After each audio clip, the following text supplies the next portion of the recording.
Marlon and Willa, thanks so much for joining me today on Small Business Strong. I'm very excited to have you all on.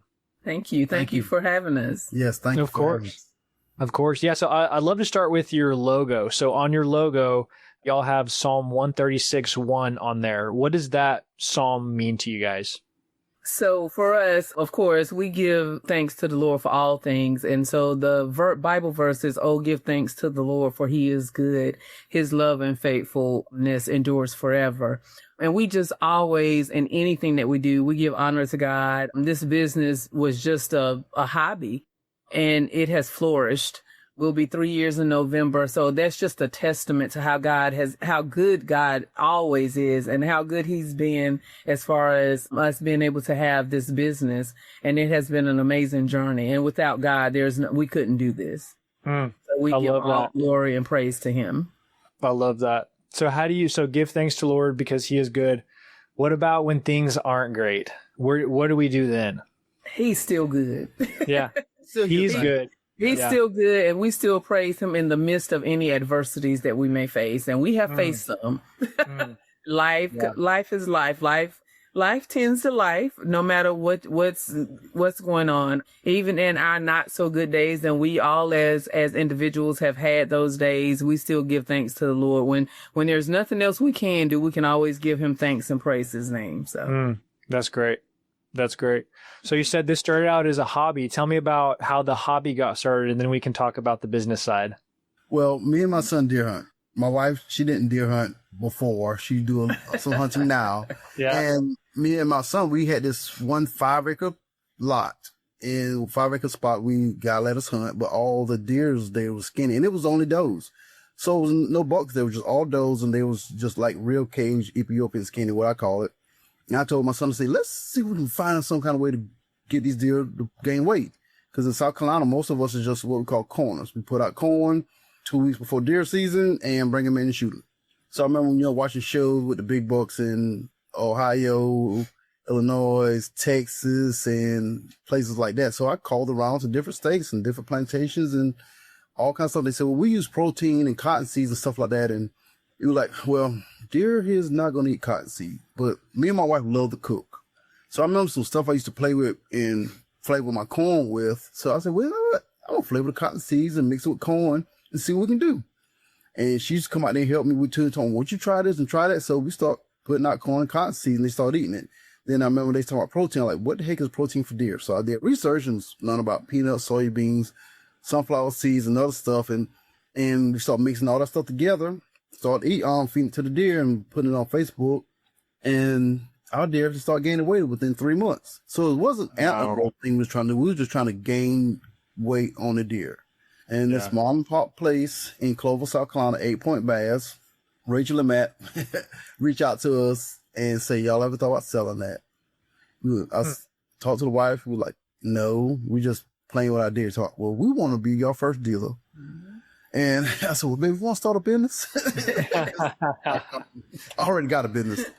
Yeah. And we just agreed to it, and it took us 8 hours in front of our garage with 5-gallon buckets and mixers, hand mixers, to make 40-pound bags.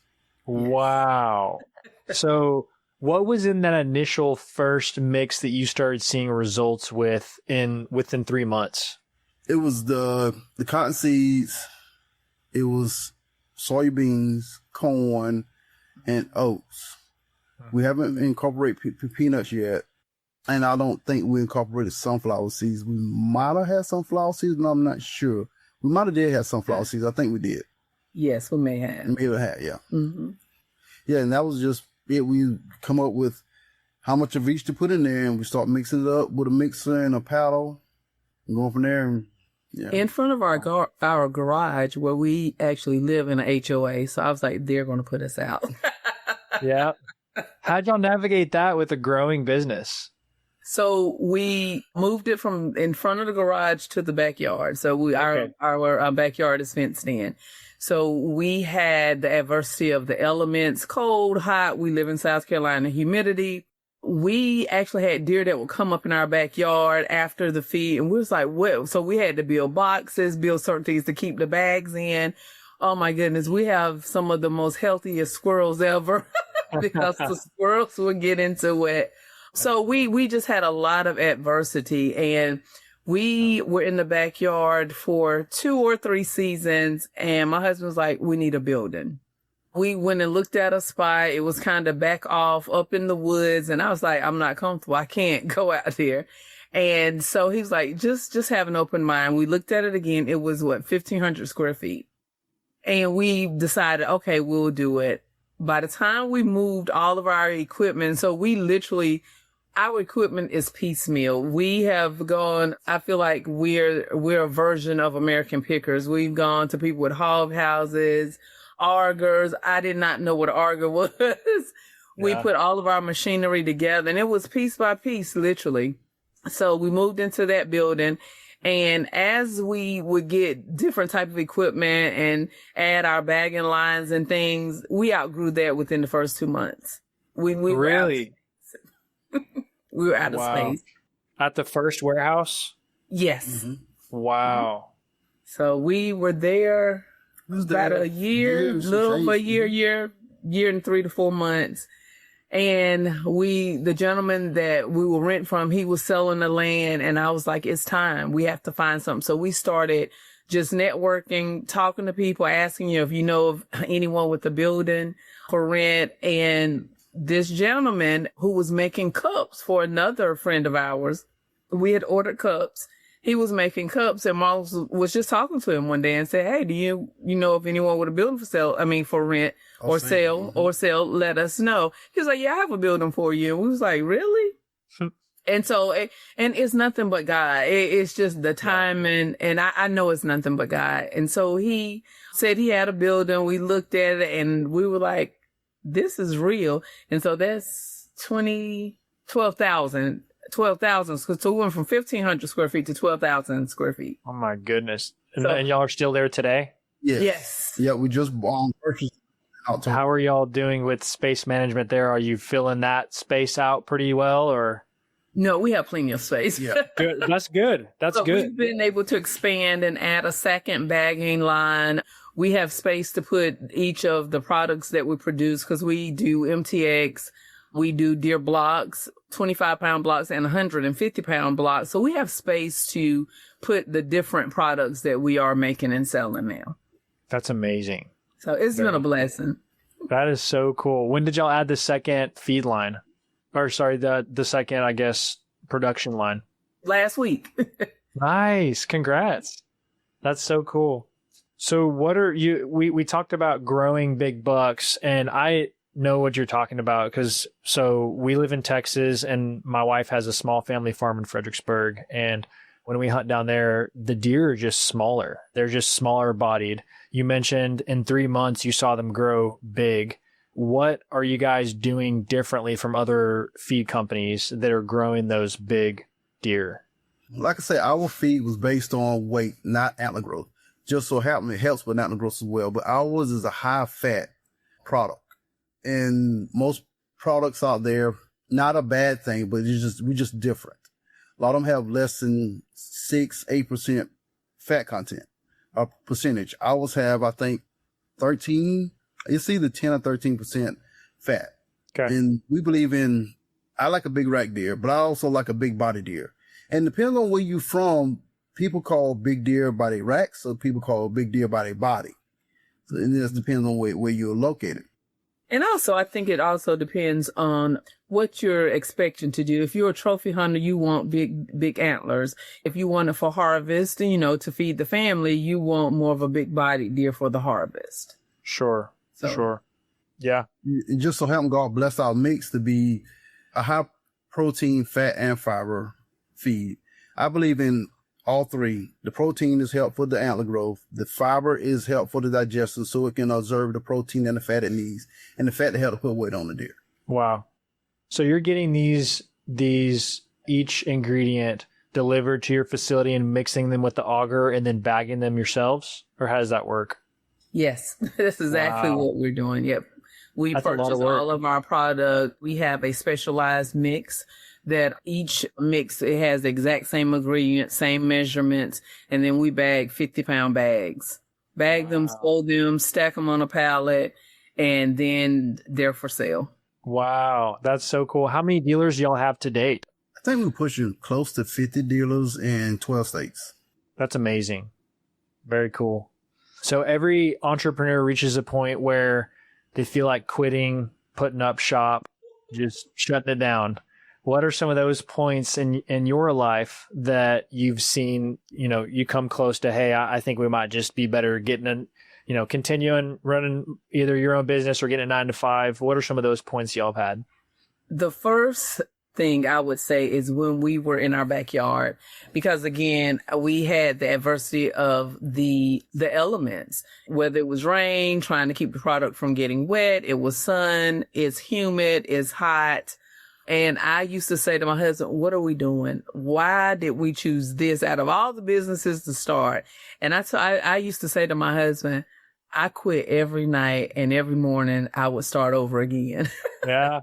Yep. So it's been very challenging, and it's not easy work. And then, like my husband said, he has a construction company and I'm still working full time as well. So it's not easy. And there are times when, and it's labor intensive.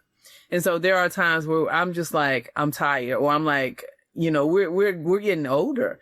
And so my husband, he works a lot, and I'm like, you can't keep going this way. So there are times when it's like, yeah, we don't want to do this, or yeah, we're tired today, but by the grace of God, we pray about it. And we have a saying, we're going to go to sleep and start over tomorrow.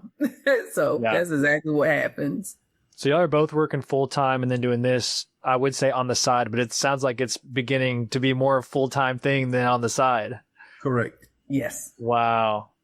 Man. And it's family owned. It's just my husband, myself, our son who was getting ready to leave for college, and that's it. And then our other sons, whenever they're in town, and if they're available to help, they may help out, but this is it.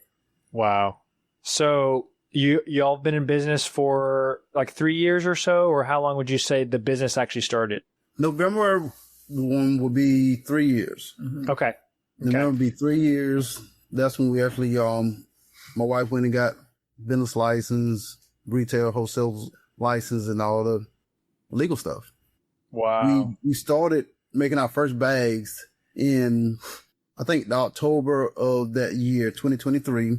Mm-hmm. And our first bags, believe it or not, was old white corn bags. We had corn in because we didn't have bags. So I used to save all my bags for corn.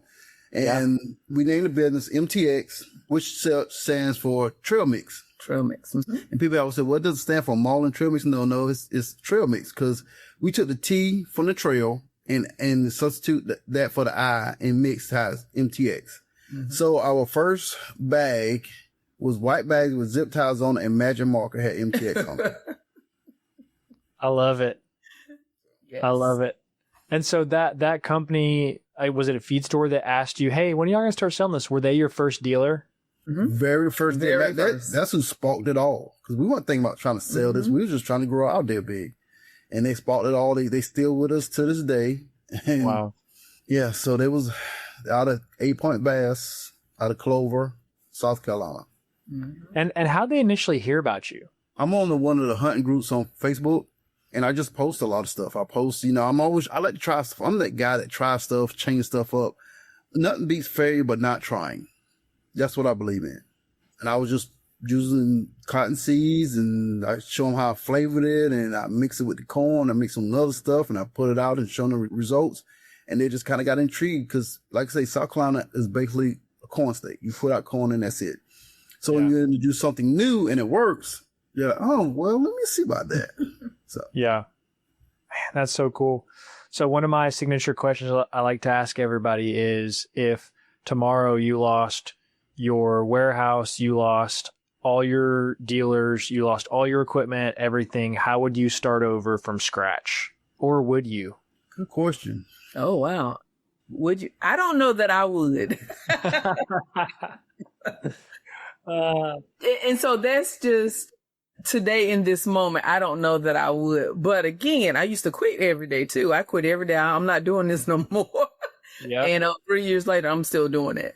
So today in this moment, I don't know that would be the business I would choose. I don't think. Yeah. I don't know. It depends on how we would lose it and how things came about. because I have a passion for it. I enjoyed it. I enjoy what we do. I enjoy dealing with the people. I enjoy trying new things, coming up with new formulas, coming up with new products. And I'm an out the box thinker. So it give me a chance to think outside the box and go the extra mile of what some people never thought about doing, or either some people didn't say, you know what, that's just too much work. I like it. I put in the extra mile to have something different than anyone else. We call it the soul food for deer. Yeah. That's awesome. So would I start back over?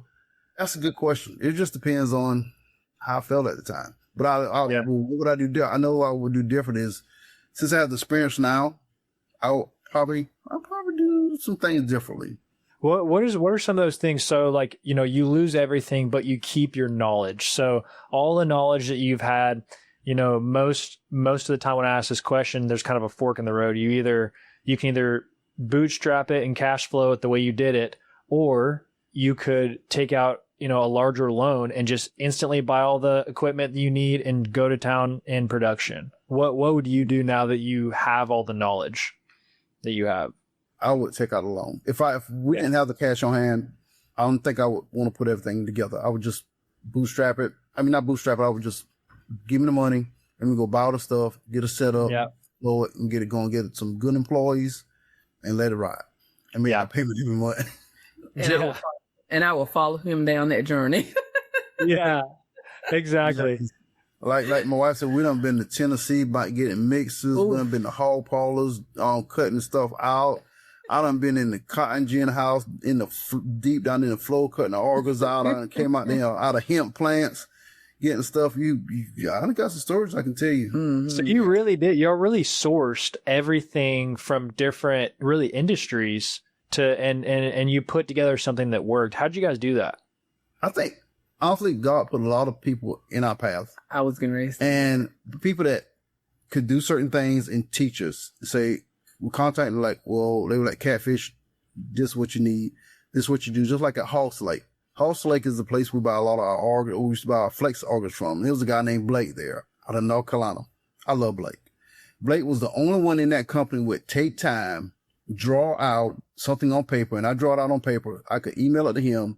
He would come back and say, well, Catfish, let's change this. This is what you need, this and that. Everybody else in there, they're like, nope, if you don't know what you need, I can't help you.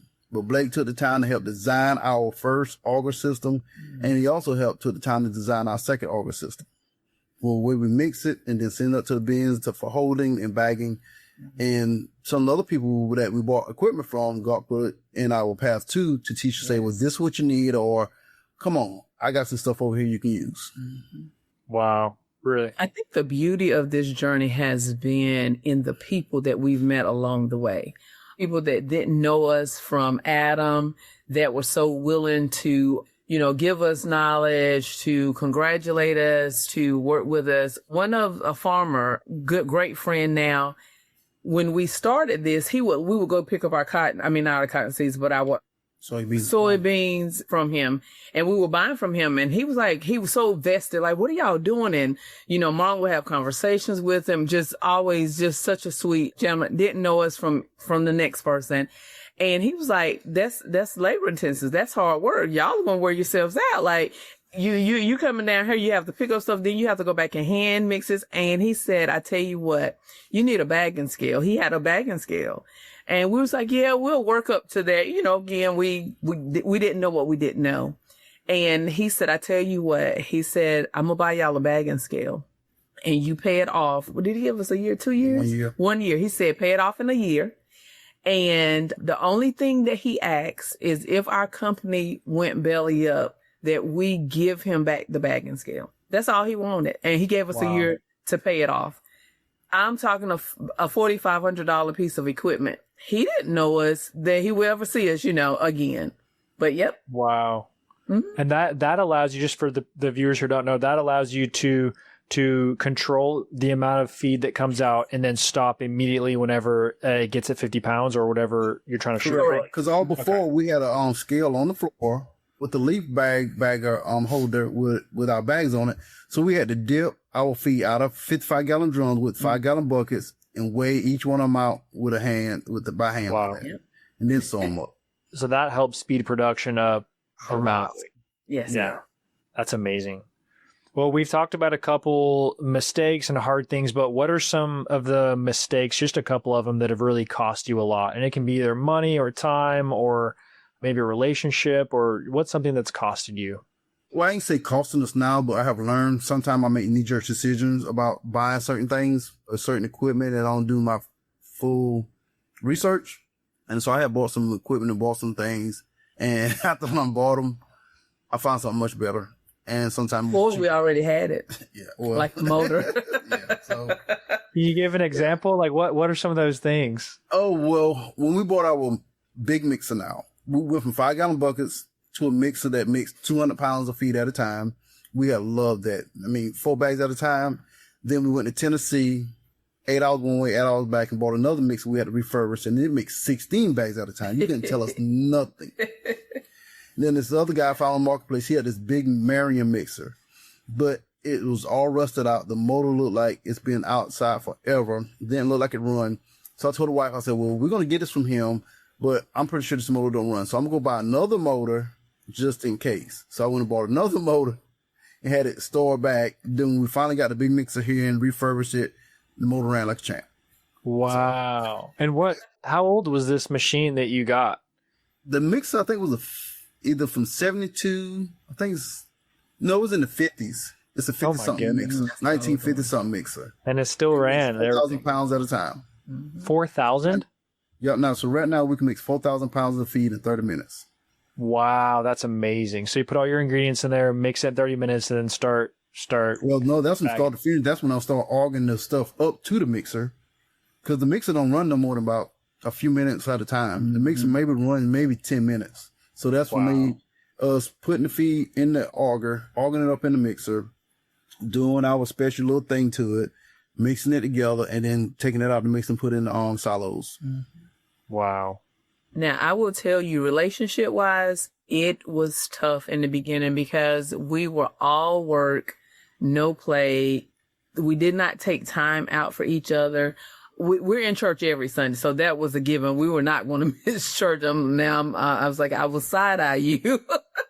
So we were not going to miss church, but just that quality time together. And there were days where I'd be like, look, we have to do something for us. We need to re-engage because it was starting to be a strain. So now we are a little more balanced, but some days I still have to say, honey, what time are you coming home? Like, when are you going to leave headquarters? We call our building headquarters. So yeah, I know that topic can be really tense with most entrepreneurs. How do you approach that topic when it's like, hey, and we haven't spent much quality time together and we need to go on a date, we need to invest in us? How do you all approach that conversation? Well, we have learned in our marriage lately to have, I can say the tough conversation, but we have learned also to have the tough conversations. And being business owners, parents, and spouses, we have to learn you have your time for yourself, you have time for the business, time for each other, and then family time. And all that keeps a healthy balance. Because sometimes my wife got to reel me in, and I'm okay with that. Because I go hard in the paint when it comes to work sometimes. Yeah. And some days, a transparent moment. Hey, I'm having a selfish moment. I need you all to myself. No kids, no work, no phones. Let's disconnect. And so there have been times, let's disconnect. We'll drive down to the beach and we'll sit on the beach, just the two of us. We have to disconnect every now and again. Yeah, that's needed. What's a piece of advice you would give to someone who was in y'all's shoes 3 years ago, just starting out, and not necessarily business advice, but more relationship advice? Know your spouse. Stay in tune with your spouse. Know when your spouse needs to take a step back, even if they don't realize it. Be able to give them a safe space and say, hey, let's take a step back. Hey, let's slow down. You've been ripping and running. You just have to know who your spouse is. And cause sometimes I don't know that my husband knows that he's tired sometimes. And I say, hey, you've really been going really hard. We need to take a step back. Let's have just a us day. Let's just sit out on the deck and do nothing. Yeah. And so you have to know how to communicate that, as well as the person has to be able to receive it and understand, it's not a nagging, but I recognize that you need to, take some time off, or we need to take some time off. That's so true. Because again, with us, we have both businesses. I work full time. Our children involved in sports, track. My last son, he's on the way to college now. He was in track, so he was running in nationals, traveling for track, and we were there every step of the way. Like in May, we were in Sarasota, Florida for the IMG track nationals. So we have to incorporate all of that. Yeah, that's great. Anything from you, Marlon, on that? I believe in healthy communication. Learn to how to have healthy communication with your spouse. Yes. Yeah. Talk things out. Try your best to work together. Sometimes you agree to disagree, but then also listen to what they say. Don't have too many knee-jerk decisions, and respect each other. Because I don't know everything. So, and she don't know everything. So we have put some things together to make this work. Working on our relationship, our marriage, and actually MTX was great for us, for our marriage. Yeah. It was great for us because we had needed that. And God put this business for us to work together at the right point in our marriage. Mm-hmm. And it helped us out a lot. It really learned us how to communicate better with each other. Mm-hmm. So this was not just a blessing, but it was also a blessing for our marriage as well. And you do things for a reason. Is that mainly just because you had to communicate, or like how was that a blessing? I would say it's a blessing because not that we had to communicate, we had to work on our communication, work on our communication to a healthy communication. Because you can communicate, but you can communicate wrong. So we had to learn when we first started the business to communicate healthy and also listen to one another, be there for one another. And also as you marry and as you get older, people change. You're not married to the same person that you were married 5 years ago, 10 years ago, whatever the case may be. Yep. So you married over and over again, whether you know it or not, because you change and your spouse change. But it's up to y'all to pay attention to one another to notice the change. And also sometimes you have to communicate the change and let your spouse know that you have changed in certain ways. Yeah, that's great. That's so true. Yeah, that's just like the last 2 years has been somewhat of a strain because I had 2 knee replacements. So, for months, I was not in the business, in the warehouse. I was on the administrative side of it, but I couldn't go and bag feed and load feed. So that was a strain. And, I told my husband, I was like, give me 2 years to get myself back together. And then, we'll go from there because I had knee replacement surgery a year apart. Wow. So then it was the taking care of me and still running the businesses. So it was interesting. What's one lesson that y'all are learning right now that you think others could benefit from? Or maybe a lesson or something you think God's teaching you? Right now, I think we're at a point in our business where we need to hire some help. We done went hard as we could with just us. Our business was family owned and family operated. Now it's about to be family owned and other operated. Yeah. So, but we're real picky about who we want to hire. Real picky is some certain reasons why we're real picky, but we're just picky. Yeah. Anything else? I think that in this season of life, I think as far as from a personal relationship, I think God has strengthened us. The business is one of the reasons, like my husband said, for us to communicate better, have better, effective communication, listening to each other. And it brought a different level of working together. Being in a marriage, you have to work together, but now you're talking about a business. And so now you have to work together in a different capacity. So I think that was some of the lessons. And I think God really brought us through that and helped us to realize that we could do some things a little different to even become better, even as and strengthen our marriage. Mm. So when your life's work is finished, what do you hope people remember about you? About us, or as personal, or the business? About you. I would say good husband, good father, hard worker, great provider. Someone wasn't scared of change and wasn't scared to think outside the box. Yeah. How about for you, Willa? For me, I would like to, someone to think of me as I was always there to support my family, propping my husband up, supporting whatever journey it was that he took. I've always been by his side, even through the tough times. As far as our kids, not only as we worked full-time jobs on companies, we made sure our kids were provided for. We were always their cheerleaders on a Friday night football, because our son also played football too. So from Friday night football to Saturday morning track meets, to our, supporting our daughter when she left for the military, us flying to Oklahoma. And we did all of this while still working. MTX was going. When she graduated in the military from, graduation of our other son, we've always been a cohesive family and able to maintain our business aspect as well as take care of our kids. And from our older son, he left and he did the military initially, and just trying to support them the best that we could, even from afar, and just mentally supporting everyone. And I tried to prop everyone up. Sometimes I do it and I'm tired because I've made sure everyone else has had everything they needed. Yeah. Also, too, that when I talk to a lot of my customers and stuff, and we always let them know that it's not us. It's God. Yes. God gave us this opportunity. He gave me the knowledge to do what we do. He gave my wife the ability to do on the financial side of it, and also give her the ability to pull my reins sometime. Because I can just go as in, and I can come up with some stuff. She's like, no, I don't think we should do that yet. And me, I'll be like, do it. She's like, no, now's not the time. And so we work together with that. But I tell everybody, it wasn't us, it was God. I mean, from less than 3 years, went from garage, backyard, 1,500 square foot building, 12,000 square foot building, almost 50 locations, 12 states. Yeah, that was, I like to say we get to do this. We don't have to do it. We get to do it. And it, like I said, it's by the grace of God that we have come this far. And I'm just excited for what else he's going to do for us. Because I know there's more for the business. So I'm excited and I'm glad we get to do this. Even on my tough days, I'm still glad we get to do this. Yeah. I think it's that mindset that keeps you going, on the hard days. What are some of the things that y'all are looking forward to this year? I know besides hiring somebody for sure, but what are some of the other things y'all are looking forward to? We came up with a couple of new products. Was the Come and Get It Deer Attractant, Premium Deer Attractant. That's something we played with a little bit last year, but this year it really got off the ground.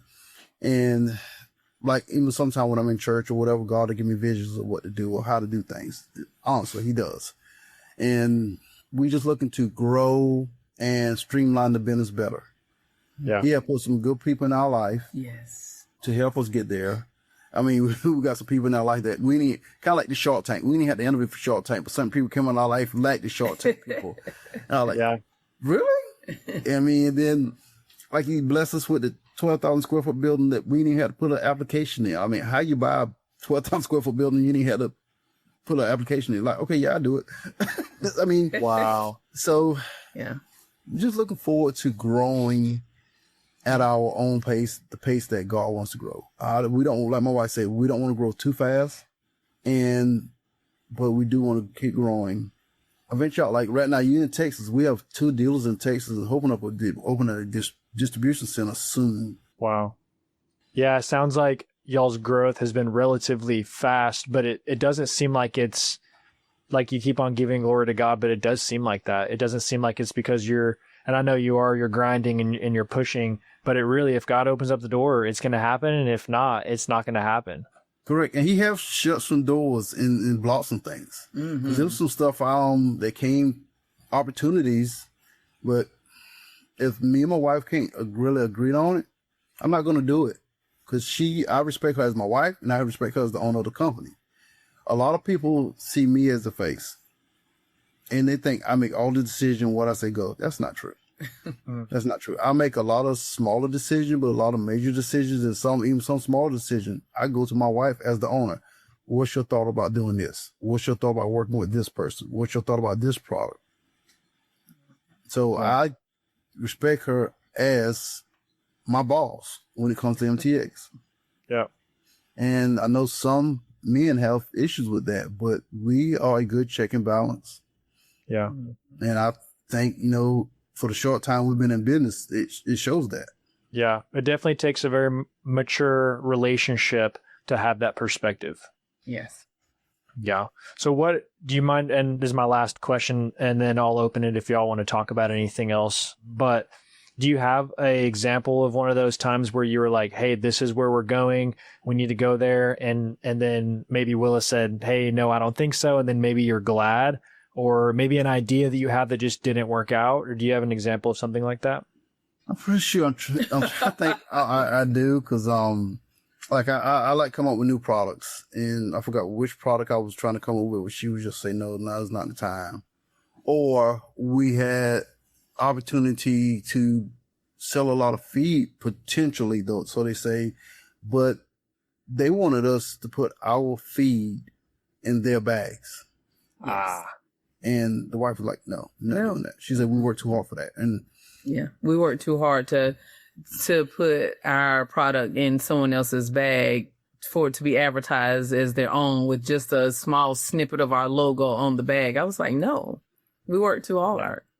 And, and the gentleman that engaged us, he said, well, if we can't do that, it's a deal breaker. Well, that's fine. Cause my God says I can have what's due me, and I can decree what it is that I need and want. So. And the thing about the guy, he was straight up, which I like that. He wasn't behind the back and trying to slip it in. No. So I respect him for that. So we agreed to not agree, but we still, okay. So it's no foul, no harm, no dislikes between us. And I can respect that. Mm-hmm. It just wasn't a good fit for us. Yeah. Yeah. And there have been sometimes some stuff came about. It was just basically money based, and it ain't about the money with us when it comes to MTX. If I want to make any money, I just stick in construction. Yeah. So it's about God put his business for us together. And I enjoy doing it. I enjoy thinking outside the box. I enjoy coming up with stuff new. What can I get these deer to do? Cause the new come and get it, the deer trader. One of our guys, he actually got deers eating off his deer stand steps. Wait, he got what? Deer's actually eating off his deer stand steps. Mm-hmm. Oh, I saw that photo. Yeah, I saw it on Facebook. Yeah. So we got some other things coming too that showing how well it works with some other stuff we got deer doing, and so it's been a fascinating journey. And again, I didn't hunt at the time. I started hunting the year after we started MTX. I think it was the year after, the year after we started 24. MTX. And so it's just been unique. So now I find myself like, oh dear.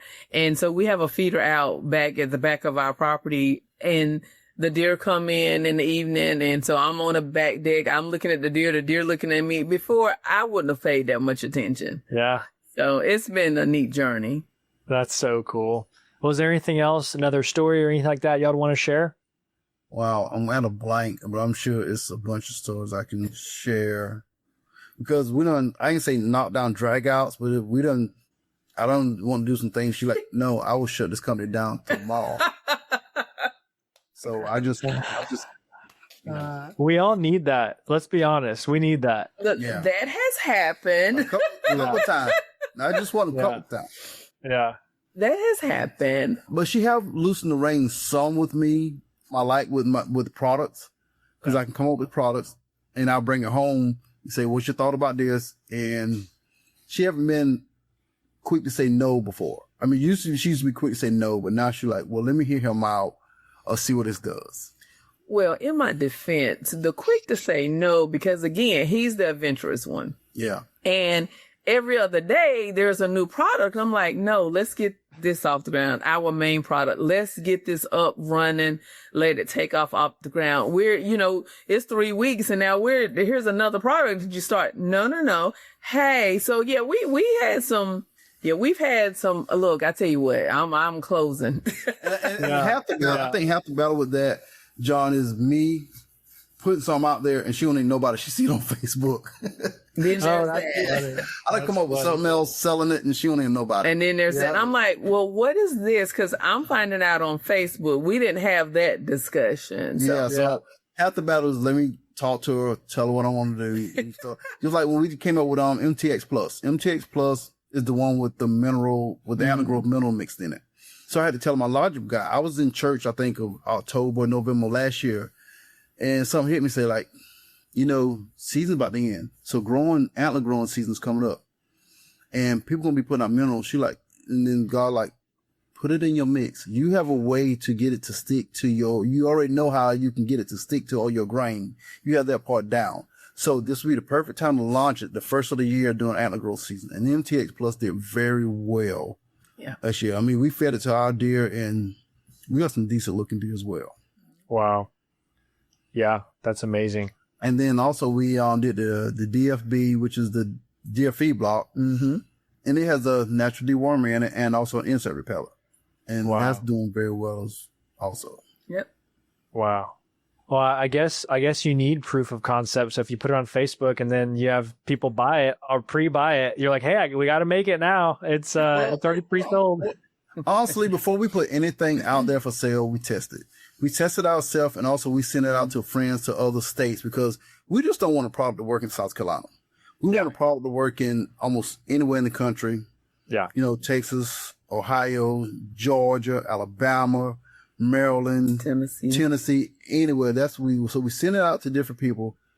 Try this. See how your deer like it. Mm-hmm. And a buddy of mine told me, well, Catfish, how you know if it's a good product? Deer eat all your stuff.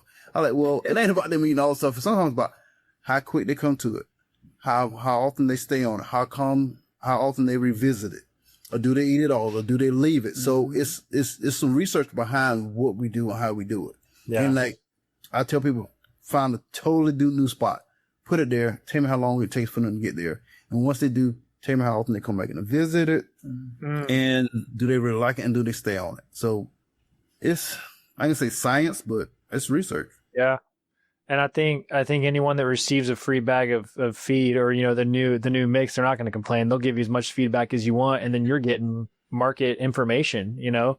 So that's amazing. That's amazing. That's what we believe in doing. It's not just come up with something new and like, wow, the shiny new toy. We want something that really works and works well. That's how you be different. Yeah. Well, I have to hear how you got the nickname Catfish. Okay. I'm going to tell you the clean version. Yeah, there you go. 1995, right out of high school, I started doing construction.